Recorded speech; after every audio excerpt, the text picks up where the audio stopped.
Sang Sabda telah menjadi manusia dan tinggal di antara kita. Para sahabat Sabda Hidup yang terkasih, berjumpa kembali bersama saya, Frater Jimmy, dalam permenungan hari ini. Permenungan kita akan diambil dari Injil Markus bab 1 ayat 21b sampai ayat yang ke-28. Mari kita mempersiapkan hati kita untuk merenungkan Sabda Tuhan. Dalam nama Bapa dan Putra dan Roh Kudus. Amin. Semoga Tuhan beserta kita, sekarang dan selama-lamanya. Inilah Injil suci menurut Markus. Dimuliakanlah Tuhan. Mereka tiba di Kapernaum. Setelah hari Sabat mulai, Yesus segera masuk ke dalam rumah ibadat dan mengajar. Mereka takjub mendengar pengajarannya, sebab ia mengajar mereka sebagai orang yang berkuasa, tidak seperti ahli-ahli Taurat. Pada waktu itu di dalam rumah ibadat itu ada seorang yang kerasukan roh jahat. Orang itu berteriak, "Apa urusanmu dengan kami, hai Yesus orang Nazaret? Engkau datang hendak membinasakan kami? Aku tahu siapa engkau, yang kudus dari Allah." Tetapi Yesus menghardiknya, katanya, "Diam, keluarlah daripadanya."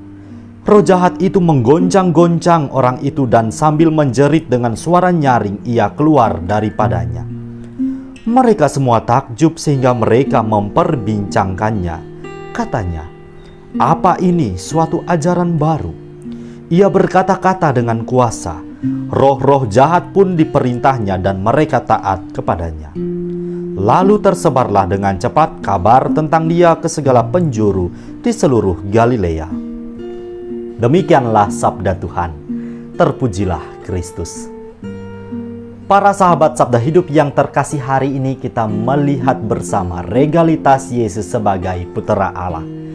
Diceritakan dalam bacaan Injil tadi, Yesus mengajar di rumah ibadat dan orang-orang di situ takjub mendengar pengajarannya.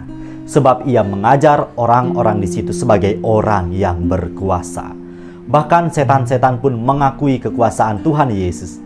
Dia adalah yang kudus dari Allah. Para sahabat yang terkasih, betapa luar biasanya pesona dan wibawa Tuhan Yesus. Kita bisa membayangkan bagaimana ekspresi orang-orang kala itu yang hadir mendengar pengajaran Tuhan Yesus.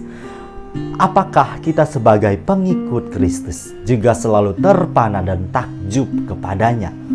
Kendati pun kita tidak bisa melihat wajahnya secara fisik, adakah kita dapat merasakan dan mengalami karya-karyanya yang menakjubkan dalam hidup kita? Para sahabat Sabda Hidup yang terkasih, kuasa Yesus melampaui segala hal. Dengan kuasanya ia senantiasa menuntun pesiaran hidup kita dari hari ke hari. Segala kelemahan manusiawi kita, beban berat dan pergumulan hidup kita sekalian ia pikul. Di dalam Dia kita diringankan, tenaga kita yang letih lesu ia kuatkan. Dan kalau hari ini kita tidak berpengharapan, percayalah bahwa di dalam Dia selalu tersedia harapan yang cerah. Berjalan bersama Yesus, kita tidak akan pernah menjadi kecewa.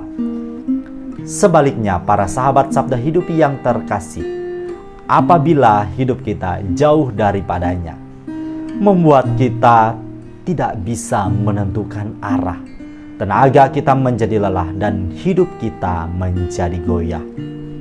Maka dari itu, mari kita semakin mengeratkan hidup kita dengannya, agar kita selalu melekat dan selalu berjalan bersama Dia dalam mengarungi pesiaran hidup ini.